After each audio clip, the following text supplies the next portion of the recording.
Audi's grand Formula One ambition is rapidly turning into a bureaucratic mess. What was once a bold, calculated entry built around the promise of next-gen hybrid technology has now become a swirling storm of uncertainty. The very regulations that lured Audi into the sport are now in flux, with the FIA seemingly unable to make up its mind. Earlier this year, FIA President Mohammed Sulayem floated the idea of ditching the complex 2026 hybrid powertrains altogether in favour of a return to the raw, normally aspirated V8 running on sustainable fuel, a move that stunned the paddock and left Audi scrambling for clarity. For a company that committed to F1 because of its electric hybrid future, this sudden proposal felt like the rug being pulled from under their feet. Audi made it clear they didn't sign up to play retro, they joined to help shape tomorrow. And with at least 2 power unit suppliers rejecting the FIA's V8 pivot, the governing body's indecision is fueling nothing but confusion. Audi now finds itself caught between their high-voltage vision and a sport that can't decide which direction it's headed. Underneath the polished press statements and carefully managed optimism, there's growing tension inside Audi's F1 project. Their engineers are working to hit tight development milestones, yet every few weeks brings a fresh wave of uncertainty from the FIA. The constant revisions are not just technical headaches, they're strategic threats. Audi entered with a clear roadmap: develop a hybrid power unit aligned with F1's long-term sustainability mission. But that roadmap now feels like a moving target. The issue isn't just about hardware, it's trust. Audi committed early, invested heavily, and even helped shape some of the 2026 rules. But now, they're watching the very structure they supported wobble under political pressure and indecisiveness. There's frustration over a lack of consistency, confusion about future deployment rules, and concern that their rivals, who already have race-proven hybrid systems, may adapt quicker to last-minute changes. Behind the scenes, key figures at Audi are asking pointed questions. Is this the sport we signed up for? Will our technology even be showcased properly? And more urgently, can the FIA guarantee stability long enough for us to catch up? Mercedes, unsurprisingly, are hesitant to abandon the very power unit concept that delivered them 8 consecutive Constructors' Championships. Their high-performance powertrains division in Brixworth remains firmly committed to the current path, maintaining with confidence that Mercedes' 2026 engine will be the benchmark on the grid. Meanwhile, F1 CEO Stefano Domenicali has been increasingly candid in recent remarks, suggesting that today's ultra-complex and expensive power units are less a product of engineering logic and more the result of political compromises. If the decisions were being made now, Domenicali argues, the outcome would likely look very different. The FIA's working group on future power units began its mission back in 2017, but regulatory delays meant the original timeline slipped repeatedly. What was once targeted for 2021 has now become 2026, while manufacturers like Honda and Audi continue to back electric hybrid technology as central to their road car strategies. A growing number of voices believe a better path to reducing global carbon emissions lies in biofuels. There was a curious shift in the F1 landscape earlier this year, when Cadillac was officially confirmed by the FIA as an authorized power unit supplier starting in 2029. This raised eyebrows, considering their original target was 2028. So, what changed? The answer may lie in a growing alignment between the FIA and Formula One management, both of whom now appear to favour a return to simpler combustion-based engine technologies. With that, it's becoming clear that current manufacturers, who have invested heavily in hybrid systems, are having their ambitions quietly reined in. Traditionally, a Formula One engine platform runs for at least 4 to 5 seasons, but now the sport's top brass seem intent on cutting that cycle short. The astronomical cost of the upcoming 2026 hybrid power units has triggered a rethink. Speaking at the British Grand Prix, FIA President Mohammed Sulayem addressed the media and confirmed that talks are actively underway to overhaul F1's engine formula sooner rather than later, 3 years. That's now believed to be the minimum period the current manufacturers need to recoup some of the massive R&D spending they've already poured into the 2026 engine program. Conveniently, or perhaps not coincidentally, 2029 also marks the year Cadillac officially enters the fold. And Sulayem didn't shy away from the speculation either. The V8, is it happening? He asked rhetorically during a press briefing at Silverstone. Yes, with the team now, I'm very optimistic, happy about it, and Formula One management is supportive. The teams are realizing that it is the right way. His words sent ripples through the paddock, signaling that a new era, one fueled by simplicity, sound, and cost efficiency, may be close closer than anyone expected. When I brought up the idea of V6s, V8s, V10s, or even V12s, it wasn't just nostalgia. It was about sustaining the business, explained FIA President Mohammed Ben Sulayem. The current engine is incredibly complex, you have no idea, and it's expensive. Research and development alone is nearing $200 million.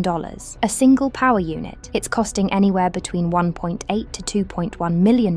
But if we return to a straightforward V8, many manufacturers and OEMs already produce V8s for their road cars, so commercially it makes sense. It's clear that a major shift is underway at the FIA under Ben Sulayem's leadership. The previous Jean Todt era ambition of luring more and more power unit manufacturers into the sport seems to be fading fast. In its place, there's now talk of removing the barriers to entry altogether, opening the door for independent engine suppliers like Cosworth to step in and supply teams directly. According to Ben Sulayem, ditching the current hybrid V6 formula would slash engine costs by at least 50%, bringing added benefits to the sport beyond just the bottom line. Much cheaper, lighter by 90 to 100 kilograms. That means we can add more safety features, maybe 50 kilos worth, and still come out ahead, he added. The worst thing for a driver is excess mass. The car will be smaller, better, and yes, the sound will return. That's the way forward. It's cost-cutting. People think Formula One is about unlimited money, but not every team has that luxury. And now, we're finally getting buy-in from the stakeholders. Ben Sulayem also revealed that active discussions are ongoing regarding the specifications of the proposed next-generation combustion engines. Whether they'll be V8s or V10s, 2.5-litre or 3-litre displacements seems to matter less to him than getting the process started. Who cares? He said with a shrug. We consult with them, we listen, but we need to act soon. And when I say soon, I mean it. 2026 is around the corner. He also echoed concerns raised by F1 CEO Stefano Domenicali that the sport must avoid a repeat of 2014, when Mercedes' power unit dominance distorted competition for years. The next engine era, starting in 2026, must be carefully balanced to prevent one team from running away with it. To that end, Ben Sulayem is exploring options to reduce performance gaps and cost burdens, including the introduction of a single fuel supplier. If we do that, the key is to make it cheaper, and there are so many areas where we can reduce costs: fuel, components, and a single supplier model for various systems. We need to evaluate everything, because now even the teams are starting to realize just how expensive Formula One has become. Audi didn't sign up for a history lesson, they came to write the future. But now, with the FIA seemingly stuck in reverse, the German giant finds itself tangled in a sport that can't decide what tomorrow looks like. The rules are shifting, the targets are moving, and the hybrid vision that once made Formula One irresistible to Audi is being slowly dismantled. For a company built on precision, stability, and long-term planning, this chaotic regulatory flip-flopping isn't just frustrating, it's borderline disastrous. They invested early, bet big, and even helped shape the new power unit blueprint. But now, just as they're deep in development, the very foundation they're building on is being rewritten in real time. While other teams scramble to adapt, Audi is left wondering if they were lured into the wrong game with the wrong promises. And let's be honest, if one of the world's most advanced manufacturers is starting to lose faith, what message does that send to the rest of the paddock? We'd love to hear what you think. Should Formula One stay committed to the hybrid future it promised, and back manufacturers like Audi who built their plans around it? Or is it time to strip things back and embrace the raw, electrifying spectacle of screaming V10s and V8s and pure racing once again? Let us know in the comments. Until next time, goodbye for now.